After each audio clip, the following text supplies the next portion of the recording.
Yeah. And just, I wing it. I don't really have Sure. anything planned. So me sitting here trying to tell you what I want to talk about is a lie because I don't know.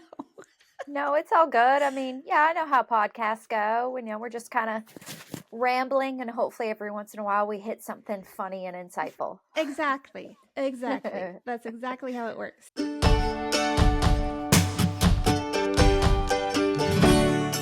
You're listening to the Motherhood Experience, a podcast where you are part of the conversation with moms, for moms, and by moms. Let's jump into this episode with me, your host, Val Kleppen. Well, hello there, and welcome back to the Motherhood Experience podcast. I have such a fun episode in store for you today. Hannah Slay is my guest. Hannah Slay is top 5 favorite Instagram follows of mine for sure. She's wife to stand-up comedian Dusty Slay, but let me tell you, this girl stands on her own 2 feet, and we had such an incredible conversation. We talked about life before becoming a wife and mother, life after. We talked about creativity. We talked about social media. This conversation hit so many relevant points, and I loved it so much. Also, cracked up. I maybe laughed too hard too many times. I don't know. I'll let you be the judge of that. But this conversation, this episode, so fantastic. Can't wait for you to listen. Please be sure to follow us on Instagram, YouTube, and Facebook. Remember, every time you hit the little thumbs up, every time you share, every time you leave a comment, it helps the algorithm realize that this is a legit podcast and people are actually listening to and enjoying this content. You can follow us on Spotify, Apple Podcasts, or wherever you stream podcasts. Thank you so much for those of you who continue to help us by doing that. Every time you do that, it gets us in front of more moms. And this is one of those episodes that needs to get in front of more moms. I'll turn it over now to the conversation with Hannah Slay. Welcome to the Motherhood Experience podcast, where I am joined by joined by Accompanied by. Hannah Slay. Hannah, welcome to the Motherhood Experience. Hey, thanks for having me. Absolutely. We start every episode with age of kids and stage of motherhood you're in. So why don't you introduce yourself to the audience with those facts? Val, are you okay? Okay. What stage of motherhood are you in right now? Mom fog? Mom brain fog? Yeah, that is the one for sure. Mm-hmm. Yes. So I have a 3.5-year-old and a 1.5-year-old. I don't know what that means for what stage I'm in, but it's early stage. It's early stage. It's not newborn stage, but I suppose it's toddler stage. So have you started down the potty training journey? Yes, my daughter is potty trained. Oh, good. My daughter is potty trained. She is 3.5. She'll actually be 4 in next month. And in fact, my son will be 2 in June. So they're They're almost 2 and 4. Yeah. But it's like they're still 3 and 1. So my daughter, I wanted to be specific. My daughter is the oldest and my son is the youngest. My daughter essentially potty trained herself. Oh. And then my son was a very different, far lengthier journey. Yes. Listen, we could do a whole podcast on the trauma, which was me potty training my daughter. But this is probably supposed to be an uplifting, hopeful podcast. So I'm not trying to discourage other moms through my failure. I'll say this. We don't want to sugarcoat anything. Like motherhood, a lot of people say in the trenches, and they use that phrase for a reason, right? Like it can be a real battle for sanity or just control of a simple situation, depending on what the day has in store. So this is real life stuff for sure. Oh yeah. Yeah. But you are originally from Canada, and what was your Canadian life like before you came to the US? So do you want the full biography, or do you just want like a year before I met my husband? Let's touch on all of it, but I'm trying to get to to what it was before you met your husband, because then after that is when motherhood came to be a part of your life and all the things. Okay.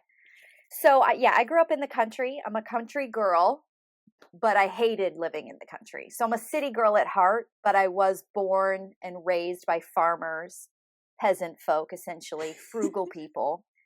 I always wanted to go to the mall. I always wanted to watch R-rated movies. I am a ham, always have been. I had two brothers. They wouldn't play with me, so I was constantly trying to get their attention. I lived on the barren wasteland tundra of Canada. You're just bored out of my mind, cold, so cold.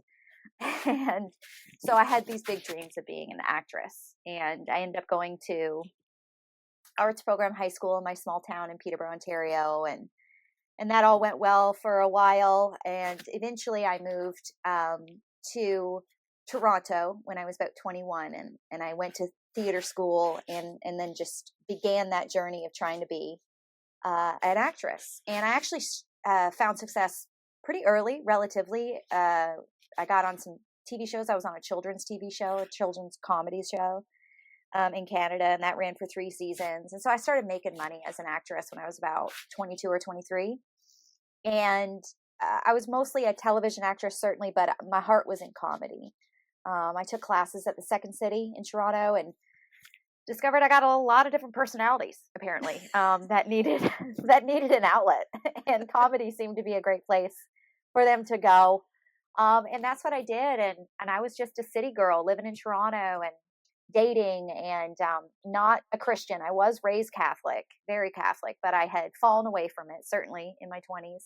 And, I wasn't, a degenerate, but I was just living out there and doing the do, and reaching for my dreams. And basically, I kind of was an actress, and then got into improv, and then got into stand-up. And stand-up became a real passion of mine. And so I started taking trips to New York City, for like a week at a time, and all the while also working on my legal immigration papers to America. I was going for a visa. I always like to put that caveat in there. You never know. I still feel a little like I am an American now. I do have dual citizenship, but I keep it quiet these days that I'm from Canada. I never know who's listening down here in the South and who's got something to say to me about it.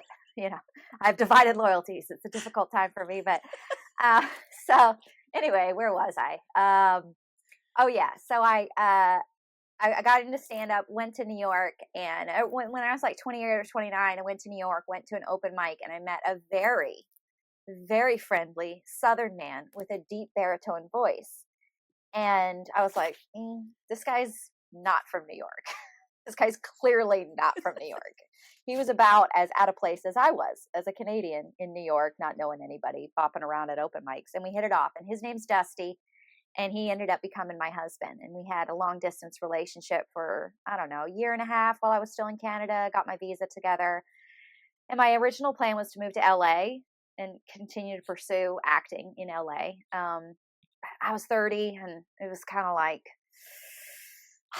I don't know, to be honest with you, I kind of just saw the path that some of my peers and older peers, female actresses and comedians, were on, where they're like mid 40s, not married, no kids, just chipping away at the industry.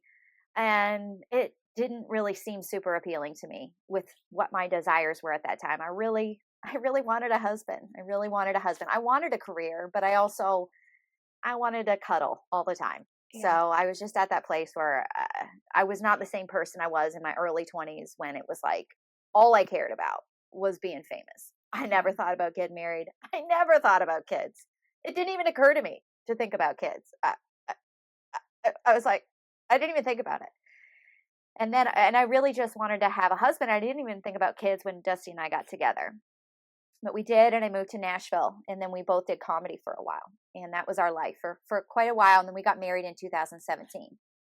So you haven't been married terribly long yet, about 8 years? Mm-hmm. Yeah. Okay, so coming from Canada to Nashville, first of all, what was the humidity like for you? love how that's your first question. Well, What were you doing with your hair? because I went to school just west of Nashville, and coming from Wyoming and with naturally curly hair, but I felt like it wasn't even the hair. It was, first of all, the bugs are like miniature airplanes there, which I was not used to. But I walked outside and it was like walking into a wall of water. You're talking about in the South, or? Yeah. Oh, In okay. Tennessee. I It's a was not lot. used to that. Yeah. It's a lot. And my husband is Southern. He's never left the South, and I don't think he ever will. And all of his family is Southern. And all of my friends are basically from the South. And they have this lovely habit that they like to do in the summer, which is go out for lunch with each other at a nice air conditioned Cracker Barrel, have a long, pleasant lunch with not too much conversation, honestly, because it's mostly eating. And then in the thick of August, they like to proceed out to the hot, steaming terror of the parking lot and stand there and have a conversation for 45 minutes in 98-degree weather. And that's what they do in the summers. And that is something I'll never accept or get over. And that is, I mean, that's the humidity to me. I can handle it if we have little times out here in the weather. You know, you wear the shorts, you got the hat on. But the way that they endure and then are inured to the heat is something my fragile Canadian bones cannot handle. It is just unbelievable the way that they'll just stand in a hot parking lot with blazing sun down on you and just, you know, talk about guns or something or whatever it is that they're talking about. Or their cousins, or and it's like, couldn't we have talked about this inside in the AC? Why do we have to go out to the parking lot in this heat to talk about this? I think that's a very Southern thing. I think here in the Great Plains in the Midwest, like it's only hot like that a few days a year. Most of the time we're freezing our tails off, and so we do take our time eating in a restaurant. Yeah. But also, as like I waited tables for a while, and so I get kind of anxious like if we spend too much time at a table. But our goodbyes are said, you know, and then we leave. We don't migrate out to the parking lot to continue conversation. Oh yeah, it's amazing how the weather does affect the mores and culture of a location, because Southerners are have a lot of chivalry, and it is commonplace to hold doors open for anyone. I mean, if you are within, honestly, if you're within 7 to 10 feet of someone, you should be holding that door for that person who's coming in behind you, and that just happens all the time down here. But that never happens in Canada, because 6 months out of the year it is so cold. You're not keeping that door open. Someone's going to yell at you about the draft. And then also it's so cold. You're not standing there for an extra even 1 second to hold this door open in this blistering wind, you know, for someone coming. I mean, you're just in and you're out, and everybody's in and they're out, and there's no time for chivalry. There's no thought. It would be absurd to hold a door open in the Canadian cold. But in the South, they got time.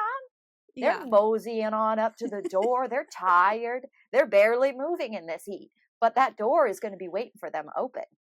Yeah. And that's the humidity. Yeah. It's definitely something to get used to. And I mean, maybe some of us can't really ever get used to it, but we become a little more acclimated to it maybe as time goes on. And so what about, you said you wanted a husband, you wanted that cuddle. When did you want kids, or did that just kind of happen? Well, I was a stand-up comedian working the road a lot from the time I moved to Nashville in 2016 until about sorry, my earphones keep falling out, until about mid 2019. And then the road just beat me down. I couldn't do it anymore. I basically quit comedy. And I was like, well, I need something to do. And I was 33 or 34, and I thought, Dusty, Now, he actually had made me promise that we were not going to have kids. He never wanted kids. Not because No he's kidding? against, no, he did not want kids. And actually, we got married with the explicit understanding that I wasn't going to pull a switcheroo on him and then suddenly say, I want kids, right? Because that's a big deal breaker in a relationship, kids or no kids. And he did not want to have kids. He's a real romantic doomsday prepper at heart. And his whole thinking was he doesn't want to bring children into this wretched world that's about to end. Okay. And, fair. So I agreed we weren't going to have kids. And I didn't really want kids. While I was working away at comedy, I was like, man, I don't want to have kids. It really didn't interest me. I had no maternal chip, as I would joke about in my stand-up. But then I quit comedy abruptly. And I'm a bit of a busybody. I need something to do. And children seemed like, a cool task for 18 years, I guess. But he wasn't really into it. Like, he still wasn't into it. So I had to, because I was pulling the switcheroo on him. Yeah. I was absolutely doing what he told me not to do. But in fairness, I didn't know I was going to do that. And also in fairness, he knew that I was a little bit crazy when he got together with me. Like, he knew it was fully within my personality boundaries that I would do something totally against what I said I wasn't going to do. But I was being chill about it. I was like, maybe we could. And then the pandemic happened. And, we're just alone for 2 years. I don't have a job. He basically doesn't have a job because he's a comedian. So that's what happened. So he had 2 pandemic babies. Well, long story short, I've seen video, snippets of you guys in your life, and parenting comes naturally to both of you. So I'm glad it happened for your family. Absolutely, I am glad that it happened. I thank God that he, pulled some real plot twists in my life and humbled me in so many ways and prepared for me to get ready to be a mom before I actually became a mom, because that interim between quitting stand-up and having Daisy, so from 2019 to 2021, I was just broken. I was so disillusioned. I had spent my whole life wanting to be an actress, sure that I was one of those people that never give up, that was going to make my dreams happen. And I had had many successes. Like, it wasn't like I was actually failing. I was on the way to success, but my mental health took a hit on the road and I had to stop. And so I was extremely humbled for like 2 years and I didn't know what to do. And in that 2 years, I quit smoking cigarettes. I quit smoking weed, not with the plan that I was going to become a mom, but honestly, because my mental health was so fragile, I was like, well, I can't do any of these things that are maybe contributing to my problems, but certainly not helping them. Yeah. And so I rid myself of all those vices that I had basically formed throughout my 20s. And, I'm so glad that I'm not a pothead now as a mom. Now, no offense to pothead moms, because Lord knows they're out there. But I'm not one of them, and it wouldn't have fit me at all, my personality, smoking weed and taking care of kids. Yeah. And so all those things happened in the interim of me becoming a mom, so that when I did have Daisy, I'm just sober and alert and ready to go. So I do thank God for that. Yeah. And I think especially when kids are little, you as a mom being on your toes all the time is so critical, because kids come up with some wild ideas. Oh, yeah, they do. Give them a stool and they'll do anything. Or a stick or a stool, spatula, scissors. My daughter found pesticides the other day and started spraying it. Oh, at your place?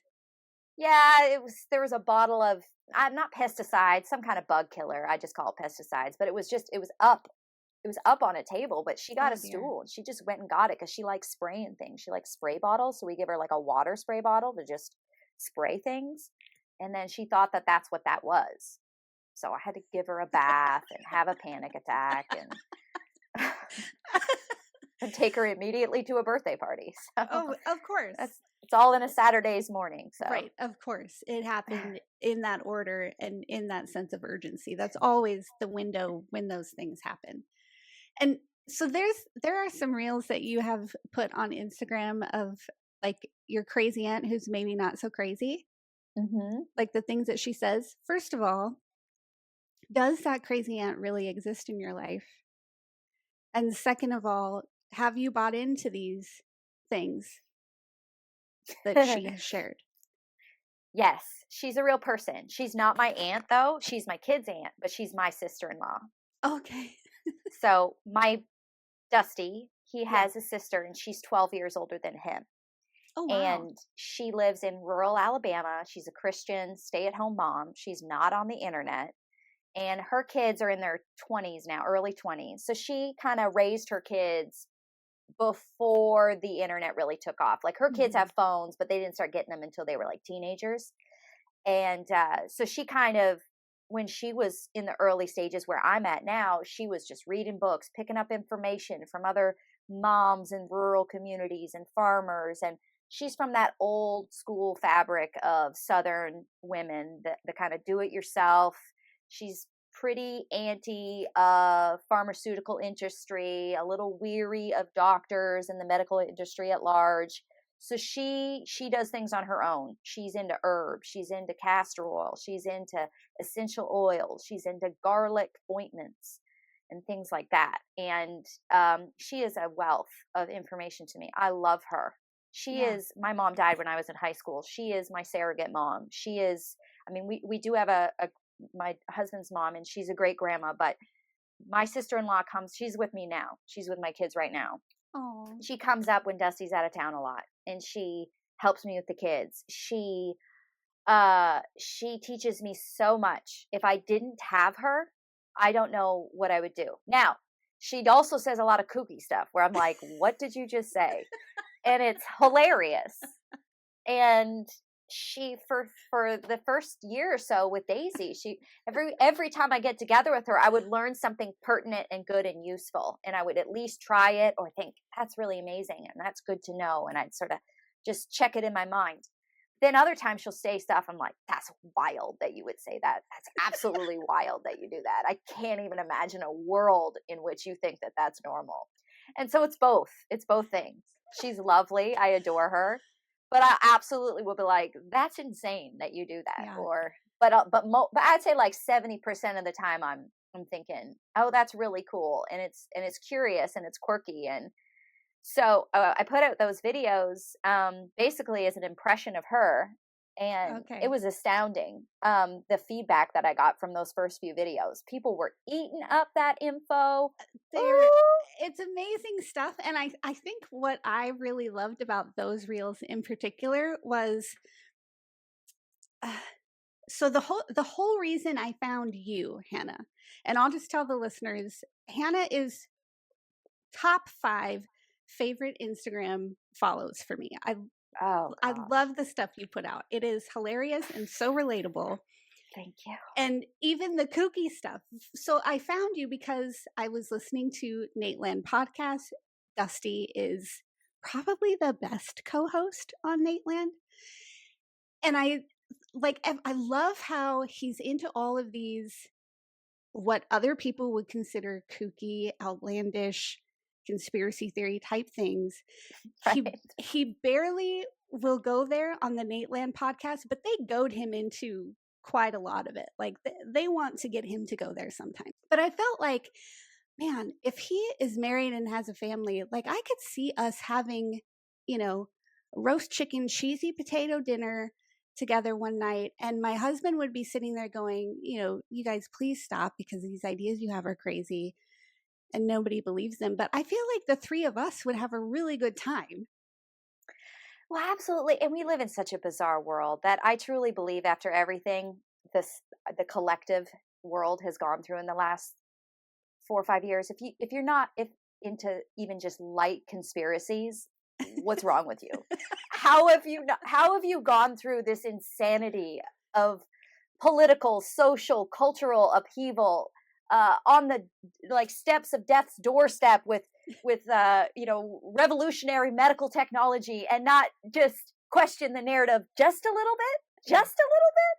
I mean, if you're not just a little bit into conspiracies in 2025, I truly can't relate. I just don't know. Right. Now, there certainly is a huge group of people that, yeah, they can't be helped. They've gone too far. They've gone too deep in the rabbit hole. They've lost their own path. You know, Yeah.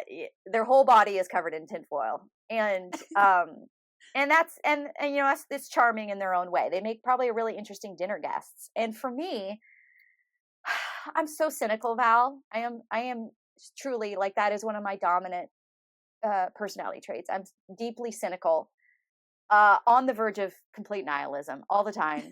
So when I encounter these characters, they are just truly entertaining to me. And by Yeah. characters, I mean my family. Yeah. So, you know, when they bring me these conspiracy theories or new ways to approach water purification, or, you know, how to prep, or keep all your glass jars, put them in the closet, making sure they take up all of our kitchen space, I'm like, whatever, dude. Okay, whatever, you know. So, Yeah. yeah, I'm so, it's all entertainment to me. I'm past the point. So, but And you know, it's also grist for the mill. You know, it's like, exactly. Exactly. And that's what I was going to say. And I feel like you balance it really well. oh, You know, thanks. absolutely. I feel like you've had some absolute gold come out of these things that are just a real part of your life, and I love it so much. But how has motherhood kind of changed maybe your marriage and your outlook on life when you had Dusty, who was like, we are not bringing kids into this fallen evil world. Now you have two adorable children. How has your life kind of changed from that? Oh my goodness. Well, you know, I'm at home a lot, so I'm constantly dealing with cabin fever. But at the same time, it's okay because I sowed my oats so well before I became a mom, a stay-at-home mom specifically, that I kind of call, like, now, like, I'm in my rest era, and it's sort of nice to just be staying put for a long time. So Yeah. that's a good change, honestly, in the end. Yeah, I mean, we have two young kids, so sometimes it's just like, you know, my husband will call me and he'll tell me about it, or he'll come home from, like, the road, and he'll got all these things that he's telling me, all these concerns, and I'm like, who are you? Like, what? Like, I don't even know, like, how I could possibly have anything left inside of me to care what you have to say. I'm so tired. I've had children pulling on my legs all day, and then my husband's like, what? Like, telling me something I don't know, and I'm just staring at him like, what? Like, I don't even know what you're talking about. Like, I have no idea what you're even saying to me right now. There's nothing left inside of me to give you, which, you know, is not good. So it's not good to be like, what is this person standing Yeah. in front of me? So so so that, all that is to say, you know, it's important for me to pause and remind myself that, of course, I have to work on and maintain the relationship with my husband, who, yes, I of course love and care about. And we are in I would suppose a busy time, because he's busy. He's on the road. Even when he's back in Nashville, he's bopping out of the house to do Zoom calls or podcasts or shows or this and that. You know, people are blowing him up on his phone all the time. You know, and then there's stuff around the house that I don't want to do. I want my husband to do it, and so he's got to do that. And you know, we're jetting around. We're both busybodies. We're both talkers. We're both fired up hot heads, and then we got two toddlers who are mirroring everything we do. It's a circus at this house. So it's just kind of like, I think, let me see, like, what can I say I'm trying to work on right now? I'm trying to just be patient with myself, be patient with my kids, and be kind to my husband, even when it has nothing to do with him, when I'm stressed out. But Mhm. I get so stressed out and overwhelmed that it's so hard to muster up just patience and kindness to my husband, like, to not give him negative energy when he's not giving me negative energy. I'm just full of, oh, like, I'm just so spent. Yeah. I can't, I feel like I'm not articulating this. There's a lot going on. There's a Yeah. lot going on right now. I feel like any mom, no matter the, you know, if they have had kids your age, they know exactly what you're saying because it's a very Yeah. chaotic season.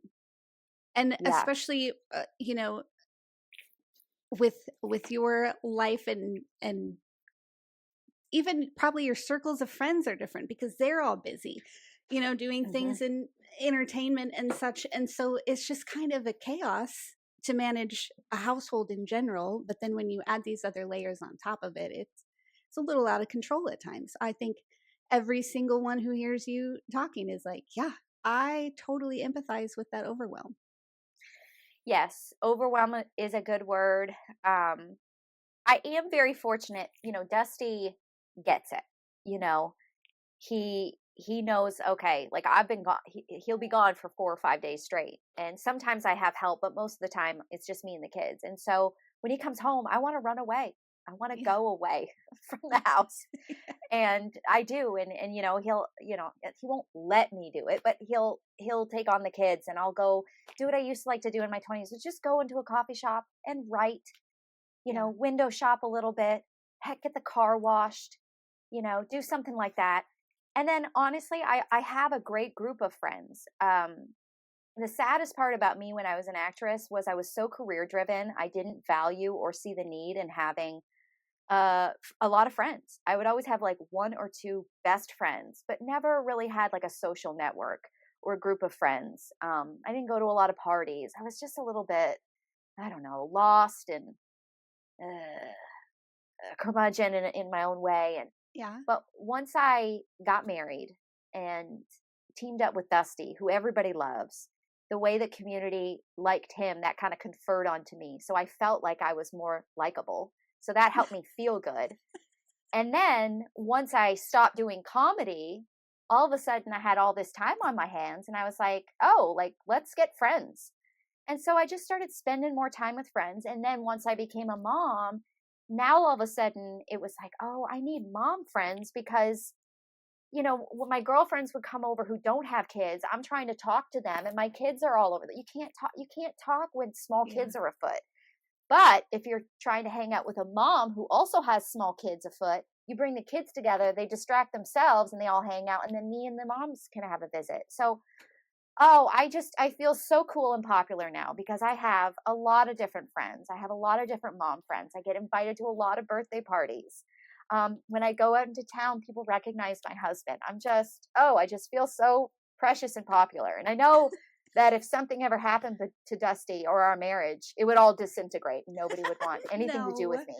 But No. for now, I'll just rest on his laurels. I think you can stand on your own, to be sure. But I do want to ask you, though, because you were so career driven. You were, just pursuing that dream constantly on the go, go, go, go. And now, do you feel like there's a good balance between both worlds? Because you can maybe still have that experience vicariously because of Dusty's, gigs or travel or whatever, but also you still have this precious family at home and all of these friends and like small town rural life. Do you feel like it's a good balance? So this is something I'm wrestling with right now because, I got these followers on Instagram, and that made me think, oh, maybe I can, build an online empire and, sell seminars and, talk to Drew Barrymore and get, it's just insane. But then I don't have the means to be able to pull all these things off because I'm with the kids all the time. And, as the saying goes, taking care of kids is not hard, but taking care of kids and doing anything else is impossible. So I'm really struggling with and wrestling with keeping my priorities straight, because I definitely see that fish dangling in front of me where I'm like, I could write a book. I could, try to keep gaining followers online and whatever it is that I could do with that in the end. And it's very addicting, honestly. And I've had to pull myself back from doing reels and pushing myself to spend all of my spare time writing or working on a project, because if I'm being really honest with myself, I'm just not in that season right now. I'm not in a season right now where I can actually do the things and the projects and the creative ideas that I want to do. And it does low key break my heart that I can't do it. Like, it's super frustrating because I want to do it. But I can't quite do it well because I don't have the time. And then when the kids go to bed, I'm exhausted. And it's hard to do things well when you're exhausted. And then if I stay up too late working on something, then I'm exhausted with the kids and I'm in a bad mood with them. And so I would say, no, I don't have a very good balance with that right now because, yeah, totally. I know what a career looks like because I live with a man that has a career in comedy. And that was the thing that I wanted. And Yeah. it's like totally the elephant in the room that's like, oh, I got together with a guy and gave up my career and then his career skyrocketed and now I'm at home with the kids and that's the role I'm playing. Like, and so it's like I do sort of like fantasize, like, what if I could be one of those influencer moms? And it's insane. I really pray about it, and I just try to stay focused because the job is the kids, and Yeah. it's super easy these days because it's like this confluence of it's never been easier to get your work out there now. There's not as many gatekeepers. If your stuff's good, eventually you'll find an audience, and that's extremely encouraging. But also a distraction from, the job at hand, which is my kids. Someone's got to be present with them, mind, body, and soul. And so if my mind's just constantly like, oh, how can I reclaim my former glory? I mean, it's just so. Yeah. Yeah. This may or may not encourage you at all, but just knowing that you're talented and knowing the road you've taken to get to this point right here today, I don't think, and I don't think that you think that any of this was wasted, but also that this is just kind of a holding pattern. So you have this experience, you have this drive, you have this desire, and now it's just kind of it's a period of time where there's just a holding pattern, but then when the Lord is ready for you to run in it, it's like, look out. He's going to open the gates and here comes Hannah Slay and nobody's going to know what hit him. And we're all just going to be like, this is it. This is what she was meant for. It just took all of these other things and all of this other time to get there. So I don't know if that encourages you, but I hope it does. It does. Thank you. It does. Yeah. And I mean, it's like, what's a Bible verse? Like, ask and you shall receive unless, your wishes are to be consumed upon your lusts. So if you're asking for something that's prideful or something that God knows is not good for you, you're not going to get it, or you're going to get it and it's going to not be the thing you think it is.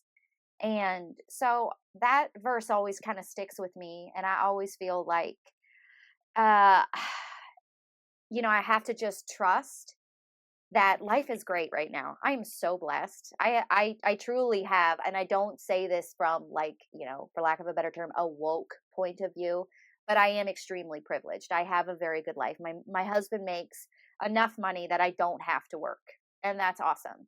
And I get to spend time with my kids. And my biggest problem is my social media. Like that's like that is the epitome of bored housewife problem. So I understand.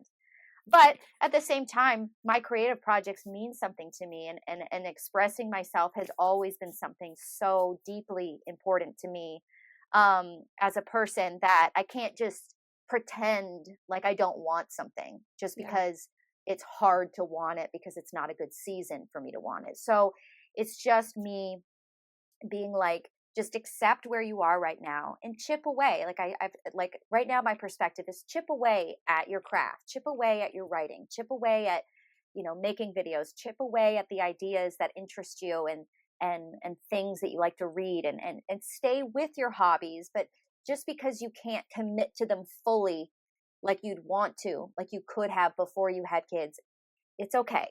It's okay. It's going to have to be okay because it's reality. So I have to accept it. And absolutely, I mean, maybe maybe I'll get to do all those things that are in my wildest dreams, or maybe I'll just be a good mom, and support my husband, and that's very honorable and important. And my sister-in-law, I see how her kids are and how much they love her and want to spend time with her and cherish her, and I just see how solid of a person she is, and her character is just truly salt of the earth. And I just think if I could have an ounce of her character, then that's the kind of mom I want to be. So I love yeah, that. it's just like dealing with all that. It's like I don't have answers. I got a lot of problems. I do kind of want to get your perspective because this is something that I've been thinking about a lot lately. I exited social media years ago. I was tired of the arguments and just the things that people were bold enough to say to one another that like that wasn't how I grew up. You know what I'm saying? But Sure. suddenly a keyboard changed all of it. And then the podcast started. And so I felt like, okay, well, social media obviously has to come back into the picture. And I really struggle because I love sharing. Some might call me an oversharer, and that's fine. But also, I feel like things on social media are just, I don't want to say that they're weird, but it's not like 15, 20 years ago, Val would be like, why are people doing this and consuming this? And even like today, I'm asking these questions, I'm wrestling with it. Like, when did we ever think that watching another woman put makeup on while she talks to us is like a normal way to build relationship or spend time? Like, why do we care what our farmer's wife friend or our business executive friend, why do we care what their outfits are for the day? Like, why are these the things that we are sharing and getting so, I don't even know how to finish that. I don't really know where I'm going, but I feel like this social media thing, I feel like things are really weird. Girl, I feel you 100%. And I think the reason we're at this place now is because media information technology has made us stupider. We're just stupider. We're more placated by dumb, stupid, pointless, thoughtless content that has no context, that is driven by headlines, that is driven by emotional reactions. There's a great book, I don't know if you've heard of it, called Amusing Ourselves to Death by Neil Postman. Okay. And it was written in the early 80s, and it was about his indictment on television, basically, and how television and the decimation of media in the beginning in the late 1800s and then all the way up finally to the 80s has made us stupider. We used to read as a society, and when you read things, you get full context, historical discussions, deep insights, a full body picture of the world. And you didn't need to know what was going on in Africa. You didn't need to know what was going on even in Seattle, because it really doesn't affect your life. But now, with the internet, suddenly we need to know what some stranger's opinion on peeing in a coffee cup in your car is. That's something I posted recently. So I'm part of the problem. But what I'm saying is like we filled ourselves with information that we don't need, but we've been trained to believe we need it now, and this is all that entertains us, and we've been made stupid by it, and it's really ruining our minds. It's ruining our attention. It's ruining our intellect. And I hate social media too. I actually, when I quit comedy, I got off social media. I deleted all of my accounts, everything, deleted it, wiped it clean. But then when I got pregnant with Daisy, I also started a podcast that is now defunct with a friend.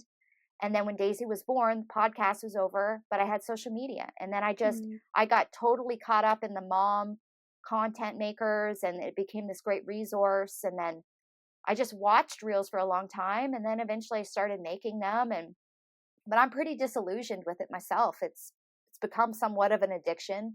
I don't know what I'm posting half the time. It's so mindless and dumb, but then it's also attached to all this like kind of like personal history that I have with being creative and stuff. So but I agree. I mean, social media, it's not good. I mean, we're doing it right now. It can be good. Of course it can be good, but it very, very quickly and very, very easily is a net bad for society and for the future. I mean, this is the first generation of kids, I think, maybe like 10 years ago, of kids being raised solely on their tablets. Mm-hmm. And I mean, and not just them being on their tablets, but they're seeing me on my phone all the time. And I try to stay off my phone. But even just being on it as much as I am, intermittently throughout the day, it sends a signal of this is what we do now as humans. Yeah. Yeah, you're not wrong at all. Mhm. I remember being a kid. This is a window into the life of Val, and I apologize for this, Hannah. But when I was a kid, I remember my dad coming outside and like, telling me it was time for dinner and then saying, "What are you doing?" And I was laying in our driveway with a cardboard box. My head was inside a cardboard box. And I said, "I'm just imagining what it would be like to be homeless." Like, that's how I played as a kid. Yeah. Oh, yeah. And then I Oh, just went yeah. inside and had dinner, but now, and I think you touched on so much more than I realized until I heard you say it, but maybe that is part of the struggle for people like you and I who are so disillusioned, disenfranchised with social media. We want it to be better. We want it to be like richer, more meaningful than this get ready with me while I, put mascara on and spill some tea about people that you'll never meet kind of thing. Like we want it to be better than it is, and it isn't. Yeah. And in order to play the game, we have to follow the rules, and it stinks. Yes, absolutely. One of my favorite writers was a man named Gustave Flaubert, and he wrote in the 1800s. He was French, and I read a book of his correspondence with another writer, and he talked. And at that time, people wanted him to write and publish more often, but he only published a few books in his entire career. And his response was, I'm an artist, not a farmer. And I think about that all the time now Mm. with the idea that, oh, consistency is king with social media, and you just have to be constantly churning out content, irregardless of its quality. And that is really the thinking of me and most people that I know, is like, just get it out there, don't overthink it. But but then the result of that is that your quality is deteriorating, and the way you create things is always to make a splash, instead of like a momentary splash, instead of creating something with sustainable real merit, something that stays and means something, even if it doesn't, you know cause a stir immediately and then get picked up by the algorithm. And I think it's again bad for creatives, and certainly for me, because a lot of the times I have this brain that it's like a game. It's like, what's the game, what's the hook, what can I do to get people responding, what can I get them Mm-hmm. to see this and stay and view it and engage with it, instead of what do I want to make, what do I want to say. And a lot of the times, that type of content takes more time to do, takes more thought, more effort, more development of skills that I don't have. And I've started a Substack, and it's more long form writing, and it's hard for me because I'm not as good of a long form writer, not even close as it's easy as I can throw out quick content online. But I'm trying to stay in the mind frame with my writing of just please yourself, keep your own standard of writing, and don't just Mm-hmm. try to be like, what is the internet going to pick up on, what's the title of this article going to be so that it goes viral. Like, just write something good, make something good, instead of, Yeah. it's just like the diluting of quality. And then the same way of writing, those short sentences, those kind of like snarky little headlines, the clickbait, the article that says it's one thing and the article's about another thing, pictures everywhere. It's bad. It's bad. But I think you are correct, and I believe this is true, that we are at the hopeful thing is this. What I like to think, this is the real romantic in me, is that we're in the early stages of internet media, right? It's only been around for like less than 20 years, essentially.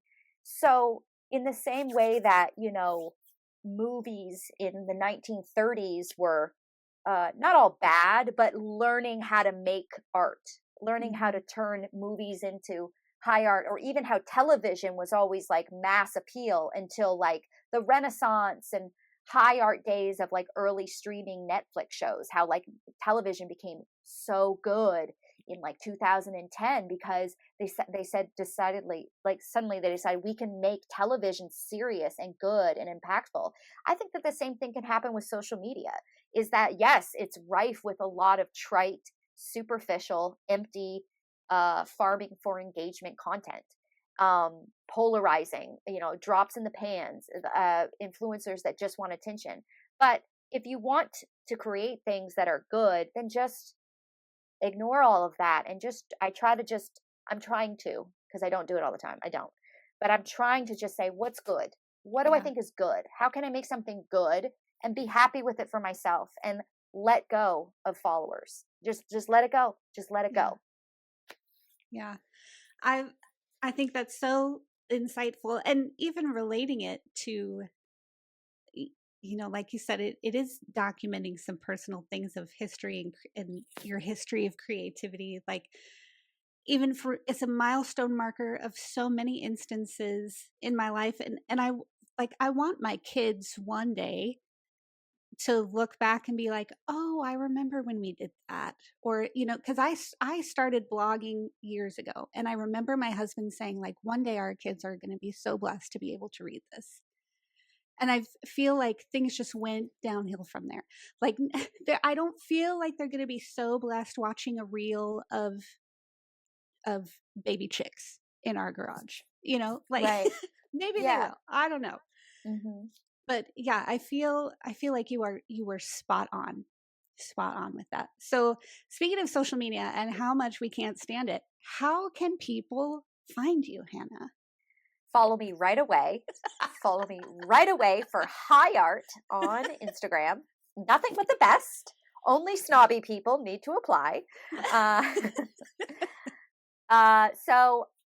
Yes, I am on Instagram. That's the only thing I'm on. I guess I'm on Facebook. I do have a fan page on Facebook, Hannah Slayish, on Instagram and Facebook, Hannah Slayish. And then I just started a Substack, which most of my friends have never heard of. It's primarily a writing and reading app. It's got a lot of articles, although it does have video content. And I'm writing a blog there. I don't know if we're calling it blog anymore in popular parlance, but I'm basically writing a blog.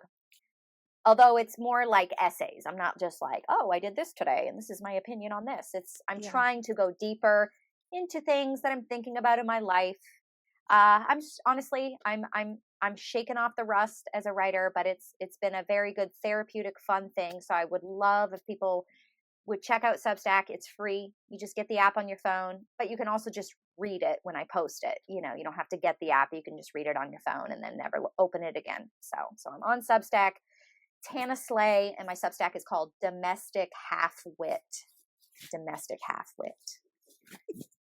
So I love it. that's I'm me. already following it. Thank you. I think Thank you. I think I followed your Facebook page too when you made that, but I'm just never. I schedule posts through Meta, and then I do stories on Instagram that share to Facebook, and so I'm just never even on That's Facebook. nice. That's so well. Facebook. I think I only got on Facebook because I was having a meltdown when I started losing followers on Instagram, and my husband's like, "Well, you should just get on other apps." Like that was the solution somehow putting my stress into other apps to build, other social media platforms to build was somehow the solution. But to be fair, he does have a much bigger following than me on all the apps. So I was like, he probably knows something. So Yeah. I just put stuff on Facebook, but I also always had a Facebook because sometimes you just need Facebook. So I was like, yeah, I mean, I can just make content, put it on Instagram, and then shove it onto Facebook. Yeah. I don't feel like I'm promoting my Facebook very well, but everybody I think Same. has a bunch of apps, but really only that has a couple favorites, Yeah. Well, I've enjoyed this so much. Thank you Yeah. for agreeing to come on, share your story, share about the entrance into motherhood, and the journey continues. Maybe you can come back as a guest when the kids are a little older and share what it's been like. Maybe we can have that roast chicken and cheesy potato dinner Oh my gosh. and talk I about love that. all the conspiracy theories that my husband wishes I didn't latch onto. Yeah. But he's got a good one in you. If you're into conspiracy theories, I mean, you're normal. I will say he's grateful for a lot of things. Like, he's grateful I was insistent upon having our own chickens. He's grateful I was, taught myself how to can some food. He's been grateful for a lot of the results of some of the kooky beliefs. Yeah. But no, it's indispensable. Someone in the coupledom has to have mild paranoia. Absolutely. You're both going to have your pants down when the green lizard people take over? I don't think so. Somebody's got to be ready for those guys. Oh man. And it's not me. So Yep. it's going to be my husband. Oh, I love it. Hannah, thank you again so much for being a guest on the Motherhood Experience. Thank you, Val. Thank you so much for joining us on today's episode of the Motherhood Experience podcast. To join our exclusive TME community, head over to themotherhoodexperience.com/learn more. Be sure to follow the Motherhood Experience on Facebook or Instagram, and please leave us a 5-star review wherever you listen to podcasts. If you're watching on YouTube, leave us a comment below, and we'll catch you next time.